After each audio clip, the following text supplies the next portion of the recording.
Oh, hello there. My name is Liz Ainsbury. I'm calling from the UK Health Security Agency in response to the report that you made to our Environment Agency colleagues at approximately 3:30 this afternoon.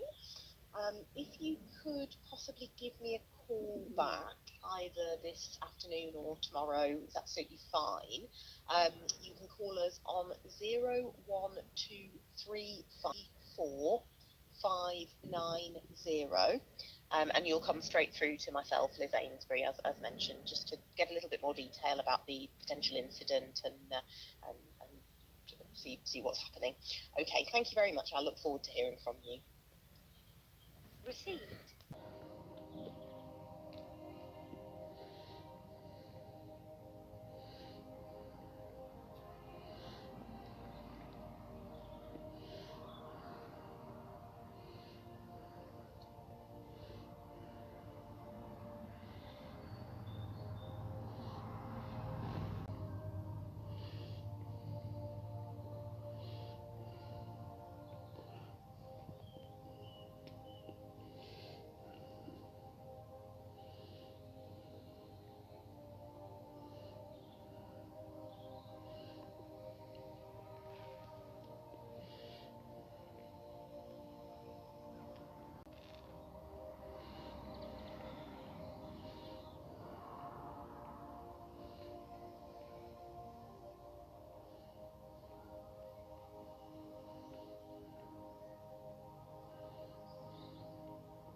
On the 24th, the Spanish government announced their openness to keeping nuclear power plants open, and my response within 48 hours, we're shutting them down. Okay, we're shutting down nuclear power plants all over the world in preparation for Isaiah 24.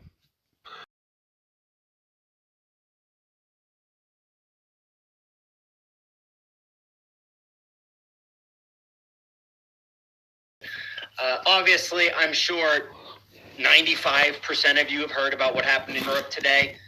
What I understand is still at least partially going on, maybe fully going on at this time. I was going to wait until the inevitable, it was Russia or it was China or it was hacking that took out the power in Portugal, Spain, and France. Some of the photos of like the trains just stopped on the tracks, just people standing around like, what do we do? What do we do? Ancestors shaking their heads at some people today. It was not that atmospheric phenomenon, which I'm going to talk about a little more in just a second. It was definitely not hacking. Once I saw about it and then I heard what they claimed it was, I immediately went and started checking all of the data.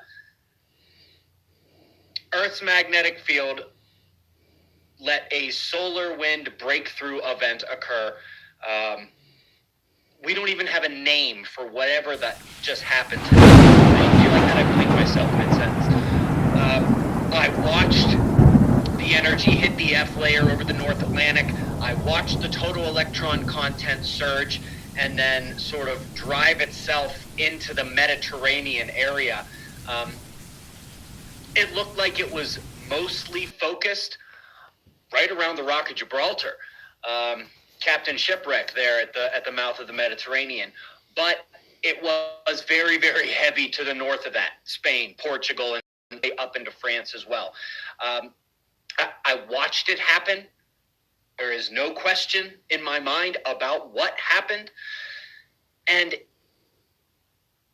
I'm not sure I would have even thought to go look at this if it wasn't for what they said did it. And what they said did it is only half a lie. It's half true and it's half a lie. Let me go ahead and pull up the exact words here. You're not going to see them because you're just looking at me. All right, so here we are. A rare atmospheric phenomenon has taken out power in Spain, Portugal, and France. a rare atmospheric phenomenon. Brought public transport to a standstill. Could you imagine just in a big city, all of the traffic lights just stop working? The restaurants can't do anything. The banks can't do anything. The gas stations can't do anything. The official Spanish electricity grid office group, whatever the heck you were calling them, REN, they said that this was a result of extreme temperature variations in Spain. It was not caused by extreme heat in Spain. Total nonsense.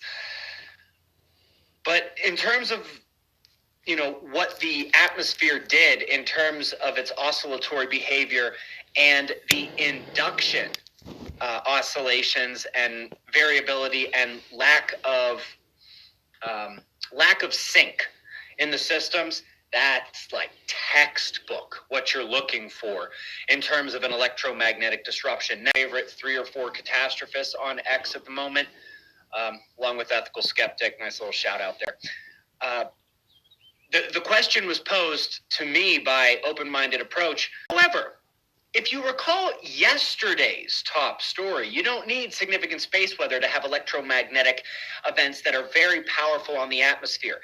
That was what yesterday morning's top story was about the space hurricanes and how they funnel charged particles down into the atmosphere even during the quietest of geomagnetic solar storm times. Even if there's nothing going on, they can still cause significant plasma penetration into the atmosphere, leading to significant atmospheric disruptions. Now, not only did we see that today, it was very, very dramatically extended down the longitudes into the North Atlantic region.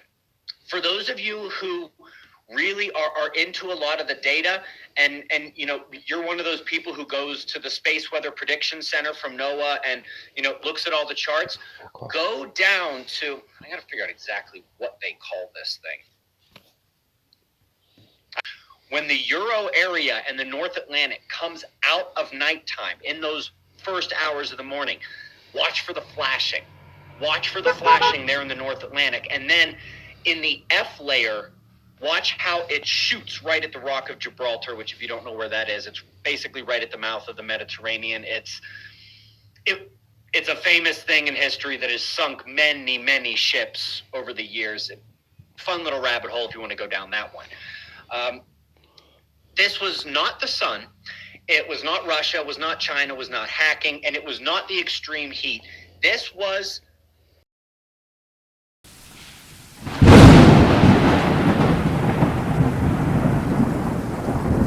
the ionosphere, sealing of the global electric circuit to the point where I'm sure some of that spread out through the ionospheric waveguide, but an enormous amount of it just shot straight down in the global electric circuit. And so I can see it went right down into that high pressure cell, curved along the global electric circuit lateral forcing by the low pressure cell right next to it, and directly into Portugal, Spain, and France. And as it wraps up around the low pressure cell, that's northwestern France, isn't it? That's what happened this morning. Earth's magnetic field took a little love tap, had a bunch of his teeth knocked out. You know what one of the biggest problems of the internet today is? People who don't do their homework, who don't actually know what they're talking about. They love this. They just... But in terms of, what the atmosphere did in terms of its oscillatory behavior and the induction. On the 24th, the Spanish government announced that their openness to keeping nuclear power plants open, and my response within 48 hours, we're shutting them down. Okay, we're shutting down nuclear power plants all over the world in preparation for Isaiah 24.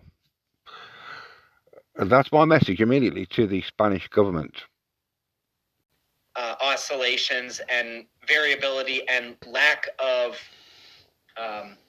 sync in the systems, that's like textbook what you're looking for in terms of an electromagnetic disruption. Now, however, if you recall yesterday's top story, you don't need significant space weather to have electromagnetic events that are very powerful on the atmosphere.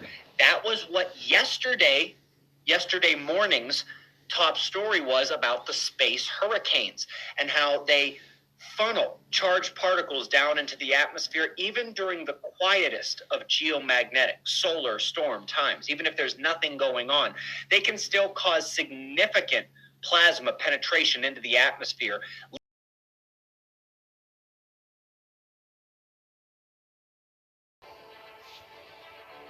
Good morning, folks. Welcome, observers. Today we've got interesting science news on pre-earthquake signals, electrification of clouds by space weather, and the atmospheric impact of space hurricanes. But we also have a couple space weather notes, so let's begin with the last 24 hours on our star. Everything that caught my attention the last day was a medium-sized filament that tore itself away from the corona and out into space. At least that's what it looked like, right? I was watching the coronagraphs and honestly, I don't see the eruption down in the southern hemisphere coming off the left side. I do not see it at all, and that's peculiar. But then I also start focusing up north off the polar crown, and that's about the biggest stealth CME I have ever seen, biggest plasma filament structure I've ever seen, and the only such event I've ever seen like that coming off the polar region. Peculiar solar events here yesterday, not sure what to make of them just yet. Pollen, which trees release, and the wind picks up and carries it everywhere, to other trees and flowers, but also onto your skin and, as anyone with allergies knows, up your nose. Now multiply that by about 1 million times. That's particle radiation. That was the main threat of Chernobyl. 4 tons of radioactive dust is still sitting inside the destroyed nuclear reactor under the sarcophagus, along with a mountain of other nuclear nastiness. Soviet authorities scrambled to construct an enclosure in just 7 months. The original goal was and remains to keep these radioactive particles and dust under lock and key, rather than let them float off with the wind or seep into the surface or groundwater. They tried to limit contamination. Nobody, however, bothered to weld the enclosure shut or bolt its joints together, leaving rainwater free to creep in through the unsealed roof. In short, it was a band-aid over a bullet wound, but that was the idea. It was designed to last 20 or 30 years, but it corroded quickly, becoming hazardously unstable. In fact, the enclosure had to be stabilized with external scaffolding in 2008 to prevent a collapse. So they needed a new solution, something that had never been done before. New safe confinement, the official name for the new sarcophagus, was a momentous achievement.